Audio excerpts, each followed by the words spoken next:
بسم اللہ الرحمن الرحیم۔ معزز سامعین، محرم کے بارے میں آج کی جو ٹاپک ہے وہ ہے یوم عاشورہ کے روزے کے بارے میں۔ محرم کے مہینے کے بارے میں بہت سارے غلط فہمیاں ہمارے ہاں عام ہو چکی ہے۔ کچھ لوگ ان مہینوں میں نکاح کو، شادی بیاہ وغیرہ کو منحوس سمجھتے ہیں، اور کچھ لوگ وہ ہے جو گویا کہ ہمارے معاشرے میں محرم کے بارے میں بہت سارے غلط فہمیاں عام ہو چکی ہے۔ تو سب سے پہلے بات کرتے ہیں محرم کی فضیلت کی۔ محرم کی فضیلت کے بارے میں آپ صلی اللہ علیہ وسلم نے فرمایا کہ رمضان کے بعد جو سب سے افضل روزے ہیں وہ محرم الحرام کے روزے ہیں، محرم الحرام کے دن کے روزے ہیں۔ محرم الحرام کا مہینہ یہ ان مہینوں میں شمار ہوتا ہے۔ قرآن کریم میں اللہ رب العزت نے جن 4 مہینے کو محترم قرار دیا اس مہینوں میں سے یہ محرم کا مہینہ بھی ہے۔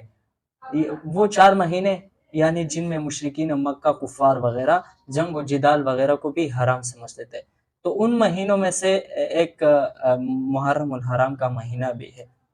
معزز سامعین، محرم الحرام کے مہینے میں اب یوم عاشورہ کے روزے کے بارے میں آج بات کرتے ہیں کہ یوم عاشورہ کی روزہ، یوم عاشورہ کی روزہ آیا اس کا پس منظر کیا ہے، کیا ہوا؟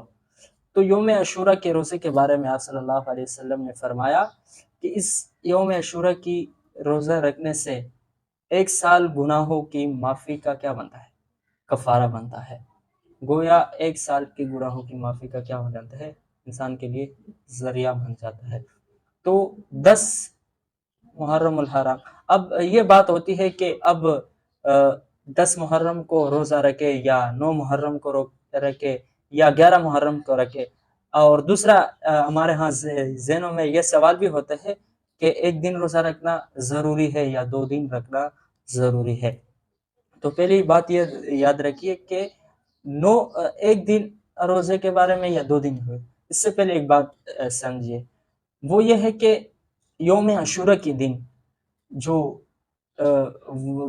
یوم عاشورہ کے بارے میں جو بات مشہور ہوئی وہ یہ ہے کہ اس دن میں اللہ رب العزت نے موسیٰ علیہ السلام اور بنی اسرائیل کو فرعون سے کیا دی؟ نجات دی۔ تو یہودی اس خوشی میں جو ہے نا 1 دن کیا کرتے تھے؟ روزہ رکھتے تھے۔ تو اب آپ صلی اللہ علیہ وسلم نے جس وقت یہ فرمایا کہ تو وہ یہودیوں کی مشابہت اختیار کرنے کی وجہ سے فرمایا تھا، چونکہ بعض علماء اکرام نے فرمایا ہے کہ اس دور میں یہودی وہ روزہ نہیں رکھتا، لہٰذا اب اگر ایک شخص 9 محرم الحرام کو روزہ رکھتا ہے تو انشاءاللہ اللہ رب العزت سے امید ہے کہ اللہ رب العزت اس کو ثواب دے گا۔ اگر اسی طرح کوئی شخص یہ کرے کہ 9 کا روزہ رکھے، اگر 9 کا نہ ہو تو 10، 11 کا روزہ رکھے، اور انشاءاللہ اللہ رب العزت سے امید ہے کہ اللہ رب العزت اس کو کیا کرے؟ ثواب عطا کرے گا۔ معزز سامعین، یہ تھی آج کی گفتگو۔ اگر آپ ہمارے چینل پر نئے ہیں تو ہمارے چینل کو اپنے ساتھ سبسکرائب کریں، اور مزید اسی طرح کے مفید ویڈیوز کے لیے ہمارے ساتھ رہیے۔ اللہ حافظ۔